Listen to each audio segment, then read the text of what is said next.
Hello, everybody. Today I want to share with you what was the biggest turning point for me on the guitar. And I'm also going to tell you practically how you can do that so it will not only be something left in the air.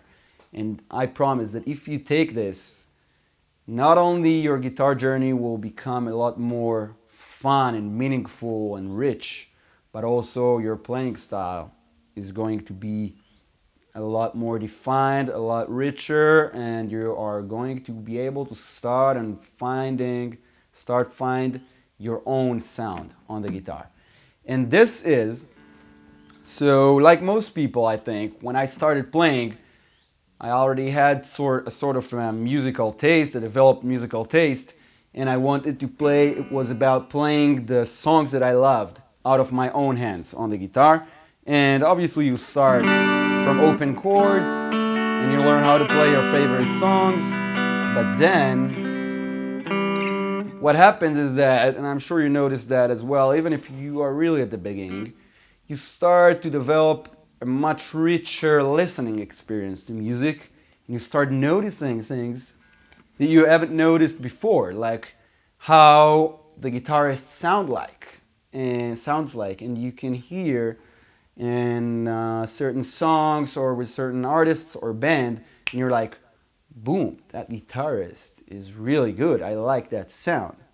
And this brings me to my point. What changed my guitar journey completely was when I started to find my own guitar heroes. And that's what I highly recommend for everyone to do. And practically what you'll get out of it. First of all, I think it comes naturally. You don't need someone to tell you that. But what you can do to take the most benefit out of the people that you really admire. And for me, by the way, it was mostly Jimi Hendrix, like I believe for many people who play rock and roll guitar and who love classic rock and that kind of music. And then also Stevie Ray Vaughan, who is, in my opinion, one of the best, if not the best, blues guitarist ever. And he's also very influenced from Jimi Hendrix.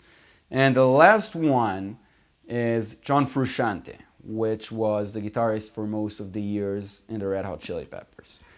And now, what I'm saying is that the coolest thing is when you, and by the way, also, it doesn't have to be someone so famous. It can sometimes be just the friend who really plays very cool and very well with his own style, and he was the one who made you want to start playing the guitar, for example.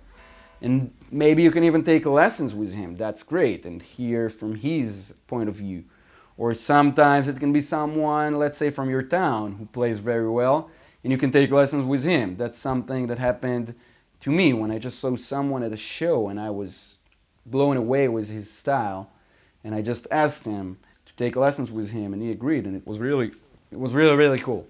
So, what you can do practically. First of all, listen. Your ears will tell you almost everything you need to know. You will start listening to more songs, and even go for B-sides and stuff like that from that artist and less known songs, and you will see some really cool stuff.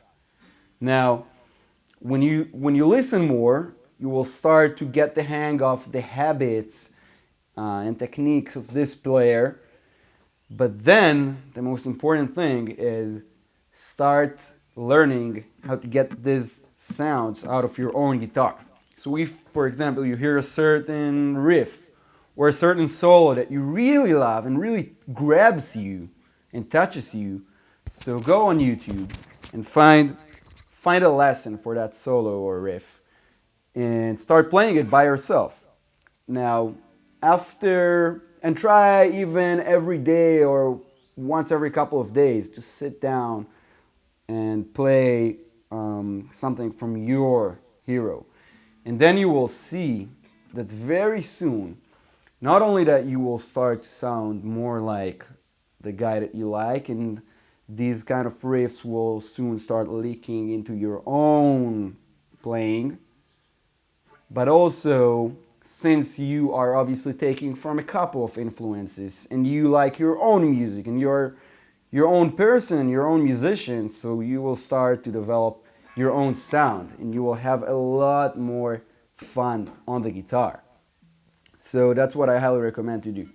And now it doesn't have to only be certain riffs. For example, if from Hendrix I took a lot from the idea of playing two strings at once when you're playing lead instead of, let's say, so he will do.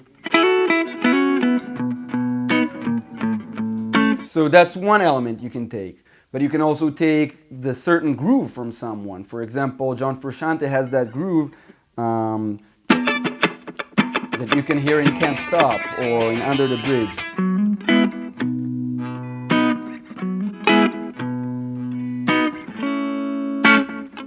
That feel when you play. Another thing that I highly recommend doing, besides learning riffs and solos, is check out interviews from that person. Sometimes it's not even someone who sings, so you might be surprised to hear how he sounds like. But then it's really cool and makes the whole experience richer when you get the idea of the vibe of the person, when you hear him talk about his influences.